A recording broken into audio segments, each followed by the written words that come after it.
सभी को नमस्कार। मैं महेंद्र रावत एक बार फिर से सभी भाइयों का स्वागत करता हूं। आज हमारे साथ जुड़े हुए अभिषेक सिंह जी। अभिषेक सिंह जी एक जाना पहचाना जो चेहरा है, आप लोग सब इनसे वाकिफ हो, क्योंकि ये भाजपा से जुड़े हुए हैं और पहले जो लगातार कार्य करते आ रहे हैं। इनके साथ एक जो वाकया है वो आप सब लोगों ने सुना ही होगा, क्योंकि काफी इस मामले में कंट्रोवर्सी भी हुई थी। 5 तारीख को भारतीय जनता पार्टी की तरफ से इनको टिकट दिया जाता है और 6 तारीख को सूचना मिलता है कि टिकट इनका काटकर वीरेंद्र सिंह कानावत को दिया गया था। इसका क्या कारण है, क्या है, नहीं है, हम इनसे पूरी बातचीत करेंगे। सर, सबसे पहले नमस्कार। नमस्कार।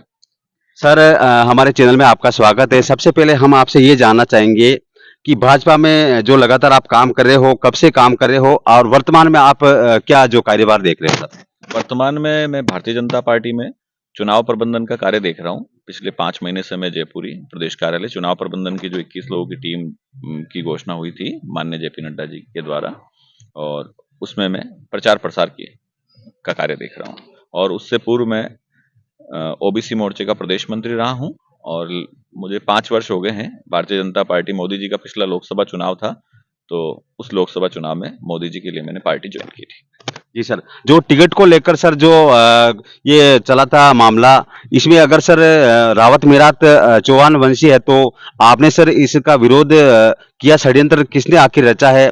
इस मामले को लेकर आपने कोई ऐसा आवाज उठाई या उनके खिलाफ ऐसी कोई कार्रवाई की मांग की है वह सर? देखिए, ये पूरा हमारा समाज और पूरा ये क्षेत्र जो मगरा क्षेत्र है, पूरा अजमेर, राजसमंद, ये सब लोग जानते हैं कि रावत, मेहरात, घोड़ात ये हैं जो पृथ्वीराज चौहान के वंशज हैं। और मतलब कट्टर हिंदू सम्राट रहे हैं पृथ्वीराज चौहान, और हम लोग सब चौहान वंशीय हैं।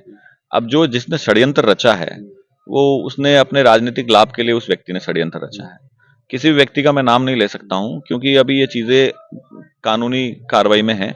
तो जैसे जैसे सामने आएंगे तो फिर वैसे समय के साथ उनका उजागर होता जाएगा। जैसे जी मीडिया और एक दो और पोर्टल थे जिन्होंने इनको मतलब 2 बातें हुई उस दिन मीडिया में। एक तो ये कहा गया कि रावत के साथ राजपूत कैसे जोड़ा गया, और एक ये कहा गया कि मेहरात समाज जो है वो मुस्लिम है, जबकि हिंदू मेहरात समाज और घोड़ात समाज मुस्लिम नहीं है, मुस्लिम धर्म का अनुयायी नहीं है बिल्कुल भी। तो इसके लिए हमने पूरी एक लीगल टीम इस पे वर्क कर रही है, और पूरे दस्तावेज के साथ जो जो सोशल मीडिया हैंडल्स थे या जो न्यूज़ पोर्टल थे, उनके डेफर्मेशन केस सिविल में जो लगा वो तो लगा ही है, उसके अलावा क्रिमिनल केस भी इसमें दाखिल किया हमने। तो जैसे ही इस केस की वो हमारे पास आएगी प्रतिलिपि, तो हम मीडिया के साथ भी साझा करेंगे। हमने इसके साथ मतलब एफआईआर कर दी है। बिल्कुल। सर, आप सम्राट पृथ्वीराज चौहान के वंशज के रूप में जो है विश्व हिंदू परिषद के आयोजित जो कार्यक्रम होते हैं, उसमें आप सह संयोजक के रूप में पद ग्रहण आपने कर रखा था। और जब विश्व हिंदू परिषद जैसी संस्था में आपके काम करने के बाद में भी इस प्रकार का जो षड्यंत्र रचा जा रहा है, धार्मिक षड्यंत्र, इसके बारे में क्या कहना रहेगा?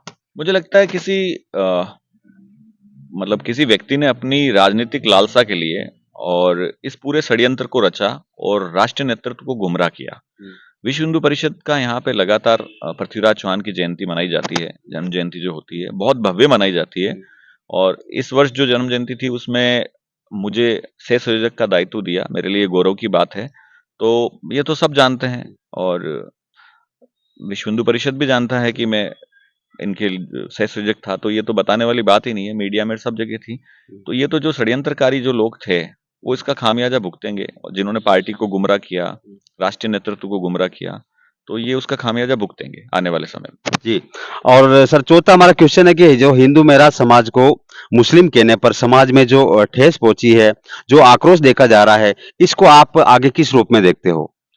देखिए, लगातार मुझे फोन कॉल आ रहे हैं, रावत समाज से भी आ रहे हैं, भाई हमें कैसे मना कर दिया गया, राजपूत शब्द लगा दिया उसका, कैसे इन्होंने मीडिया ने विरोध किया, मेहरात समाज को मुस्लिम बता दिया गया। तो मेरे पास लगातार समाज के पदाधिकारियों के, समाज के जो भी लोग हैं उनके फोन लगातार आ रहे हैं, ऐसा नहीं पहले ही दिन से आ रहे हैं। तो मैं उनका तो बहुत बहुत धन्यवाद देता हूं कि आपने समाज की और मेरी इतनी चिंता करी।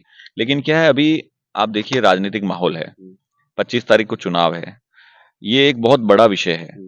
किसी जाति को किसी धर्म से जोड़ देना और इस तरीके से पूरा एक, ये प्रदेश ही नहीं पूरे देश स्तर पे जो है ना, मतलब एक जाति और समाज को मतलब एक तरह से बदनाम करने की साजिश की गई है, मेरा नाम जोड़ा गया साथ में। तो ये बड़ा विषय है, तो मैं नहीं चाहता हूं कि इस चुनावी माहौल में इसका कोई राजनीतिकरण करे। 25 तारीख को चुनाव जब समाप्त हो जाएंगे तो समाज के जो जो पदाधिकारी, समाज के जो जो लोग हैं, उनके साथ बैठेंगे, रणनीति आगे तय करेंगे कि सामाजिक स्तर पे इस विषय को ले जाके हम चाहते हैं कि अब जब पृथ्वीराज चौहान के वंशज है तो इनको नोटिफिकेशन जारी करके राजपूत हो जाए, आगे गजट में ही आ जाए नाम ये। तो समाज के जितने हमारे सरदार हैं, रावत समाज, मेहराज समाज, घोड़ा समाज, जो भी समाज के जो सरदार हैं, उनके साथ मैं बैठूंगा, उनकी राय लेंगे, एक रणनीति तैयार करेंगे। ये लेकिन करेंगे हम 25 तारीख चुनाव के बाद, ताकि कोई ये संदेश ना दे पाए कि इसका राजनीतिकरण हुआ है। एक सामाजिक मुद्दा है, सामाजिक मुद्दे के आधार पर इसको देखेंगे। पार्टी ने मुझे टिकट दिया, ये मेरे लिए बहुत बड़े गौरव की बात है। पार्टी ने किस रणनीति से टिकट काटा, ये पार्टी के इंटरनल मैटर है और मैं उसका सम्मान करता हूं। पार्टी देखो अपने तरीके से सोचती है और हम भी पार्टी के लिए काम कर रहे हैं। आज हम चुनाव प्रबंधन का मतलब है कि हम 200 विधानसभा पे चुनाव लड़ रहे हैं, तो कहीं भी ये गलत संदेश नहीं जाना चाहिए कि मेरी वजह से पार्टी को नुकसान हो रहा है। तो ये तो मेरे लिए 5 महीने जो मैंने मेहनत करी, 5 साल से जो पार्टी के लिए काम कर रहा हूँ, वो उस पर प्रश्नवाचक चिन्ह नहीं लगा सकता मैं। पार्टी जीते, सरकार बने, और जो आने वाला समय है उसमें पार्टी मुझे और क्या देना चाहती है, वो पार्टी को अगर उचित लगेगा तो उचित स्थान जो देगी उस स्थान पे कार्य करेंगे। बिल्कुल सर, मगरा के कई लोगों को अभी तक ये भी डाउटफुल है कि जो अभिषेक सिंह जी है वो मसूदा विधानसभा से है ही नहीं। हमारे पास सीधे ऐसे क्वेश्चन आते हैं, तो आप उनको एक क्या बोलना चाहोगे कि आपका जो रेजिडेंस है वो कहाँ पर है? क्योंकि कई लोगों को ये मानना है, हमारे पास कमेंट आते तो हम जब उनको देखते तो उनका बोलना रहता है कि अभिषेक सिंह जी तो ब्यावर विधानसभा से, मसूदा में क्या मांगते हैं? तो आखिर में आपका जो रेजिडेंस है वो कहाँ पर है और कौन सी विधानसभा में आता है? देखिए क्या है, मेरा जो गांव है वो शिप्रा घाटा है, और शिप्रा घाटा जो गाजी जी की डांग है, आपको पता ही है, जो उससे हम लोग आते हैं। और मेरा जो गांव, मेरे पिताजी भगवान सिंह जी हैं, गवर्नमेंट टीचर रहे हैं। मेरा पूरा परिवार अभी भी शिप्रा घाटा में निवास करता है, और जो शिप्रा घाटा शिव जी का स्थान है धूणी, वहां पे हम लोग लगातार सक्रिय हैं, और शिव जी के मंदिर की प्राण प्रतिष्ठा भी हमने 5 वर्ष पूर्व वहां की थी। और मेरा स्कूल भी, आप देखेंगे, आप इस रोड से निकलते होंगे तो गुरुदीप अकेडमी जो है वो शिप्रा घाटा में ही है, और मेरा निवास स्थान भी उस विद्यालय के अंदर है।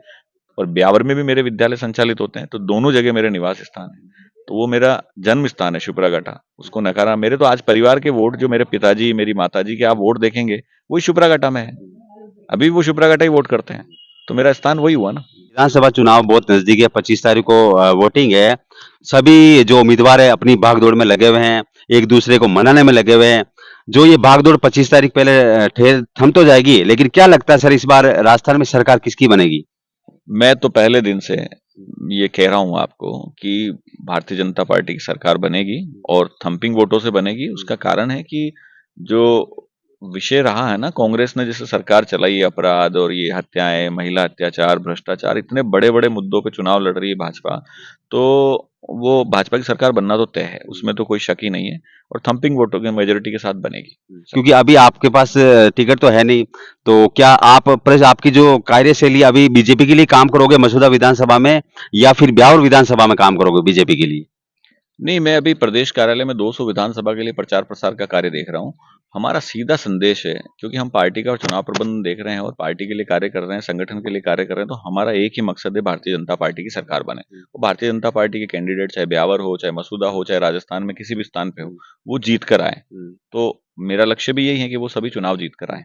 तो मैंने कहा ना, वो टिकट कटना वो सब विषय अलग है। संगठन के प्रति निष्ठा हमारी कम नहीं हो सकती है। मुद्दा दूसरा जो है धर्म वाला था, उस मुद्दे को 25 तारीख के बाद खींचेंगे हम, उसको लेके जाएंगे लीगल, जो भी जहां तक ले जा पाते हैं। एक सर, विधानसभा मसूदा के अंदर सबसे बड़ी जो युवाओं को समस्या आ रही रोजगार की, रोजगार के साधन नहीं, इंडस्ट्रीज बहुत कम है। सबसे बड़ी इंडस्ट्रीज देखा जाए तो श्री सीमेंट है, लेकिन इसमें भी लोकल को प्राथमिकता नहीं देते हैं। तो इसके बारे में आपका क्या कहना रहेगा? ये अब सरकार बनेगी तो जो ऐसे मुद्दे आएंगे ना, उनको मैं सरकार के सामने उठाऊंगा कि मेरे क्षेत्र के हैं, विधानसभा मसूदा के हैं, चाहे ब्यावर के हैं, चाहे जहां जहां भी लोग, मुझे लगता है कि जहां मुझे मदद करनी चाहिए युवाओं की, सरकार की अपनी योजना भी रहती है, लेकिन अगर मेरे क्षेत्र की मांगों को मैं उठाऊंगा तो निश्चित तौर पर उठाऊंगा। युवाओं की, महिलाओं की, हर बात को मैं उठाऊंगा, उसको तो मैं छोड़ ही नहीं सकता। ऐसा नहीं है ना, टिकट नहीं मिला तो मैं उन चीजों को छोड़ दूंगा। मेरे से रिलेटेड कोई भी कार्य जो मेरे से हो सकता है, मैं युवा, महिला, बुजुर्ग सबके लिए करूंगा। वो तो उसके लिए तो मैं हमेशा तैयार ही रहूंगा। उसमें तो मुझे खुशी होगी अगर किसी का कार्य होगा तो। कांग्रेस सरकार लगातार सर अपनी जो योजनाओं के ऊपर दांव खेलती है चुनाव के अंदर। इस बार भी कांग्रेस के पदाधिकारियों को कहना है, सरकार का कहना है कि हमने इतनी अच्छी योजनाएं धरातल लेवल पर लागू की है, तो हमारी जो जीत है वो सुनिश्चित है। लेकिन जो उनकी योजनाएं धरातल लेवल पर आपके नजरिए से क्या वो सही साबित हो पा रही है? नहीं, कांग्रेस की योजनाएं देखिए, आप पहली योजना पेपर लीक, मतलब आप युवाओं का भविष्य बर्बाद कर रही है। दूसरी योजना अपराध, इतना अपराध, गुंडागर्दी, अत्याचार। तीसरी योजना महिला पे बलात्कार। ये इतनी कांग्रेस की योजना, ये योजना है क्या कांग्रेस की? आप देखो कांग्रेस की योजना कहाँ गिन रहे हो आप? महिला अत्याचार, भ्रष्टाचार, अलमारियों में से नोट निकल रहे हैं, सोना निकल रहा है, पेपर 19 पेपर लीक हो गए। बताओ आप कौन सी योजना गिना रहे हो? कोई योजना नहीं है कांग्रेस की। गुमराह करना है जनता को, कोई योजनाएं थोड़े हैं कांग्रेस की। गुमराह कर रही है, अपने अपराधों को छिपा रही है, अपने कलंक को छिपा रही है कांग्रेस। बिल्कुल गलत है। योजनाओं की बात करना ही मतलब गलत है। ये तो गुमराह करने वाली बात है, ये कर देंगे वो कर देंगे। आपने किया क्या? कुछ नहीं किया आपने। बदनाम किया राजस्थान को, राजस्थान पे कलंक लगे हैं। राजस्थान भ्रष्टाचार में नंबर हो गया है, अत्याचार बलात्कार में नंबर 1 हो गया है, हर क्षेत्र में जो आपराधिक घटना है उसमें नंबर 1 हो गया है, पेपर लीक में नंबर 1। तो कांग्रेस की कोई योजना नहीं है, सब झूठी बातें हैं। सर इस घटना के दौरान जो खबर चली थी चैनलों पर या न्यूज में जो खबर चली कि रावत राजपूत है ही नहीं, इसके बारे में आपका क्या कहना रहेगा? क्योंकि इससे पूरा जो एक समाज है, रावत समाज है, उसमें भी कहीं ना कहीं आक्रोश देखने को मिल रहा है। देखिए, ये पूरी की तरह जी न्यूज ने खबर चलाई थी, ये प्रायोजित खबर थी।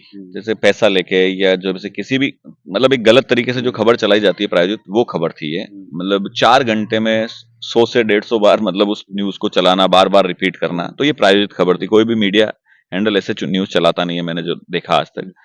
और आप उसने ये कहा कि रावत राजपूत कैसे लगाया, इनके शब्द के आगे रावत के आगे राजपूत कैसे लग गया। और तो ये जो रावत तो राजपूत ही है ना, रावत राजपूत नहीं लगाएगा तो कौन लगाएगा? राजपूत, रावत राजपूत है कट्टर। और इस बात को लेकर रावत राजपूत महासभा में भी गहरा आक्रोश है कि इस न्यूज चैनल ने ऐसा कैसे किया है। मेरी रावत राजपूत महासभा के पदाधिकारियों से लगातार मेरे फोन पे बात हो रही है, तो मैंने उनसे यही निवेदन किया कि जैसे ही 25 तारीख खत्म होती है, चुनाव समापन होता है, तो ये राजनीतिक मुद्दा नहीं है क्योंकि ये सामाजिक मुद्दा है। तो उसके पश्चात हम इस विषय को पूरा उठाएंगे और इस विषय को आगे तक ले जाएंगे और अपने समाज रावत और मेहराज समाज अब गजट नोटिफिकेशन में राजपूत लिखवाएंगे। हमारा मकसद ये होगा अब आने वाला समय जो हमारा है, ताकि हम पे कोई प्रश्नवाचक चिन्ह दोबारा जीवन में कभी भी उठाने। मैं तो अब लोकल भी अगर किसी ने प्रश्न उठा दिया हिंदू मेहरातों के ऊपर, घोड़ातों के ऊपर या रावत राजपूतों के ऊपर, तो मैं उस पर भी कानूनी कार्रवाई करने वाला हूं। मैं अब किसी भी विषय को लाइटली नहीं लूंगा। 2002 में माननीय अटल बिहारी वाजपेयी प्रधानमंत्री जी ये कह रहे हैं कि रावत और राजपूत कम्युनिटी जो है, जिनकी गोत्र है मेहरात, घोड़ात, चीता, ये जो जिनकी गोत्र है किताब में मेंशन किया गया, ये एक वीर मतलब वीर कम्युनिटी है। मेरी बात सुनिए, ये इनका जो वीरता की गाथा है ये है कि सरहद पर जितने भी लोग हैं, आज सबसे ज्यादा लोग सरहद पर इस मगरा क्षेत्र के हैं। ये सब जानते हैं, इसको बताने की आवश्यकता नहीं। मैंने कहा ना, इतनी बचकानी न्यूज थी कि जब मैंने देखी तो मुझे हंसी आ गई। मैंने कहा ये कौन मूर्ख है जो ऐसी न्यूज चला रहा है। लेकिन मुझे नहीं पता था कि ये इतना बड़ा षड्यंत्र है जो इस रूप में सामने आएगा कि समाज पे दाग लगाएगा, हमारे मुझ पे दाग लगाएगा, समाज के प्रति पूरे प्रदेश को भ्रमित करेगा। तो ये तो बड़ी विडंबना और दुखद भी रहा ये। लेकिन अब ठीक है, कानूनी कार्रवाई के तहत ही आगे बढ़ेंगे और समाज की जो योजना होगी उसके तहत ही आगे बढ़ेंगे। बिल्कुल, शुक्रिया सर हमारे साथ जुड़ने के लिए। ये थे हमारे साथ अभिषेक सिंह जी, जिनका हमने एक एक्सक्लूसिव इंटरव्यू लिया है। आपने सभी जो बातें सुनी हैं और जो भी आपके सवाल थे, शायद आपको उनका जो जवाब मिल गया होगा। मैं फिर मिलूंगा एक नई वीडियो के साथ, तब तक के लिए नमस्कार, जय हिंद।